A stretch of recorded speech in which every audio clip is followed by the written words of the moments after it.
बिस्मिल्लाहिर्रहमानिर्रहीम, अस्सलाम वालेकुम। आज की इस वीडियो में सिंध वालों के लिए बहुत बड़ी खुशखबरी है, क्योंकि सिंध में जो है बेनज़ीर हारी कार्ड्स का इब्तिदा कर दिया गया है।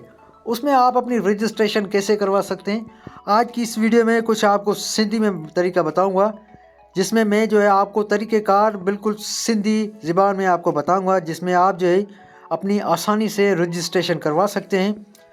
में जो है आपको कौन कौन सी चीज़ों की ज़रूरत पड़ेगी जो है आप अपने हारी कार्ड से जो है हासिल कर सकते हैं। तो आपको जो है सिंधी में तरीक़ेकार बताऊंगा। वीडियो को आपने शुरू से लेकर एंड तक देखना है।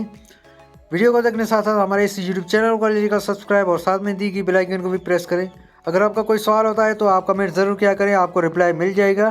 तो चलिए आज की इस वीडियो को शुरू कर लेते हैं। यहाँ पे मैं आपको जो है कुछ सिंधी में तरीक़ेकार बताने जा रहा हूँ। तो यहाँ पे आप सबसे पहले देख सकते हैं कि खुशखबरी सोनी सिंध जे हारिन लाए हारी कार्ड लाए रजिस्ट्रेशन करायो। पंहिंजो रिन्यूअल कार्ड 7 फार्म जूं कापियूं खणी हद जे तालका मुख्तियारकार स्टेट कमिश्नर के दरख़्वास्त ॾेई हारी कार्ड लाए रजिस्ट्रेशन या नालो दर्ज करायो।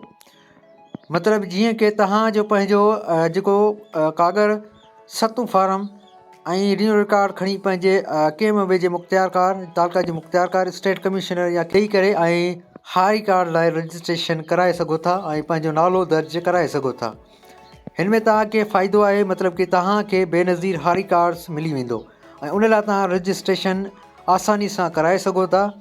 तो तव्हां जो आहे हिन स्टेप खे फॉलो करे तव्हां पंहिंजो जो आहे ही कार्ड्स हासिलु करे सघो था, जेको बेनज़ीर हारी कार्ड आहे उन लाइ रजिस्ट्रेशन कराए सघो था।